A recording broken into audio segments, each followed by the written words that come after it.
as you have done now, criticized the administration for failing in certain areas. But before now, in some of the interviews you've granted, you have criticized Buhari for his failure in fulfilling his promises, particularly in areas such as security, economic revitalization, anti-corruption efforts.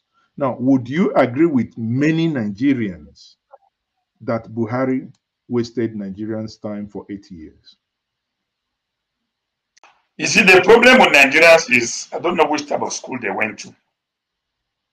When I criticize Buhari's government, it is self-criticism. I've never exonerated myself. So when I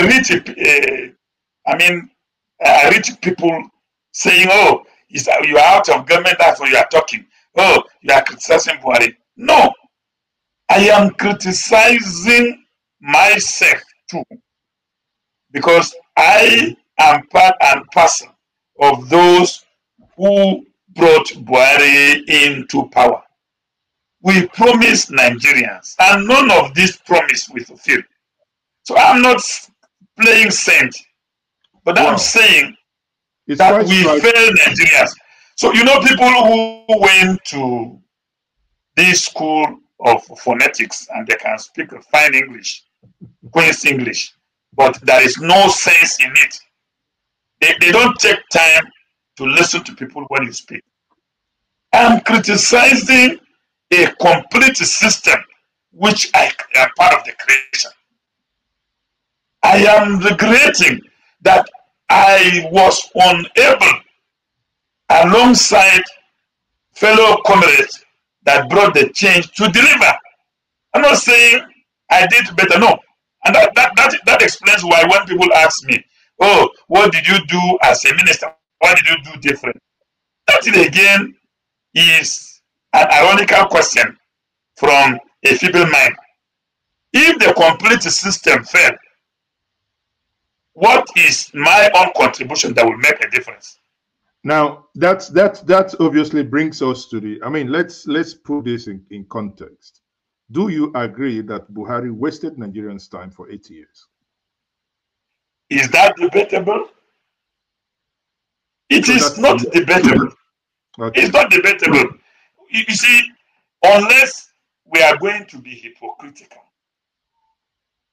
the 8 years of Buhari, not complete 8 years, let us also be fair. You see, when we went in, Nigeria was in recession. We inherited an economy that was in recession. That was why I said Buhari even, that was why I said Buhari even was more honest in terms of dealing with the economic situation than Tinubu. Because when we came in, we discovered that the country was in recession, and Buhari appointed only 36 ministers. We were also given the mandate to appoint only 2 aides, a PA and an SA. And in less than a year, we were able to take Nigeria out of recession and recorded 2.71% growth. When we came in, there were 24 local governments in 3 frontline states that Boko Haram was hosting their flags. In less than 6 months, Buhari flushed, or the government flushed Boko Haram and recovered the local governments that had been free. So when we said 8 years, we will not be fair. Buhari started well, but ended up like a great dancer who was dancing very well, but the crowd was about to ovate him. Then he jumped, and there was dust enveloped, and nobody saw the end of the dance. So that was how Buhari, I can assess Buhari. A marvelous dancer who started well, but before we could ovate him, he jumped, raised a storm of dust, and we didn't know how he ended. Ironically. You know, many people listening to us, obviously, you've agreed with me that, well, your argument is that not all the 8 years was Not wasted, the but old days, yes. yeah, but many of us will say it's it's a compound. We'll lump it together. Our time was wasted. He took over. Dollar was 190, 196, 97. By the time we left, 187. The first well, exactly. traveling So out of the country. The dollar was so changed at 187. exactly. So by the time he was leaving, it was about 400 and something. 700 or So something. well, because we had two, so a black market and the MFL, gang rate, because there is an MFL gang rate, and there is the one every Nigerian buys.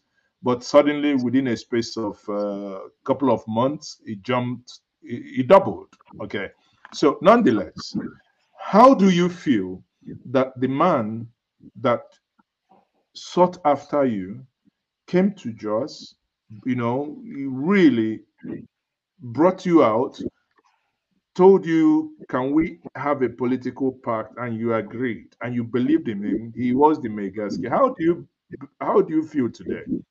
When you look at people like Adi Sirika and the things we read in the newspaper, when we look at people like Emefiele and what is happening, what happened within his tenure, even to a point where there is this report from Premium Times that at some point, the president's signature was, either, I don't know, the president's signature, that he wasn't the one that signed it. Let's put it that way.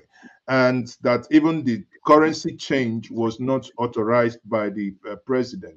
If we go back to NMPC, it's like a free fall, a free for all. We are told we pay subsidy. Even when he was campaigning, he was saying clearly on camera, saying that subsidy is a fraud. Sadly, he paid subsidy up till the last day he left.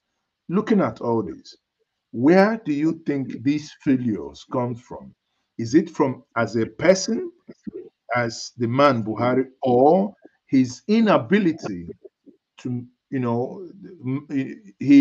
that he lacks managerial skills to manage a humongous country like Nigeria?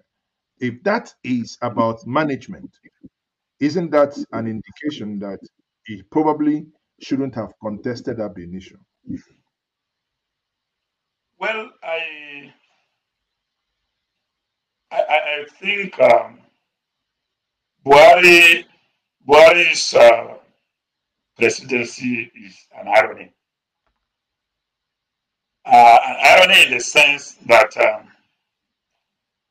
those of us who accepted the change mantra and went into it with the whole of our human zeal was based on our knowledge of Buhari in 1984-85 when he was head of state. Then, as a young officer in the correctional service, I knew what Nigeria was and how it was, his coming into office changed it within a short span of time.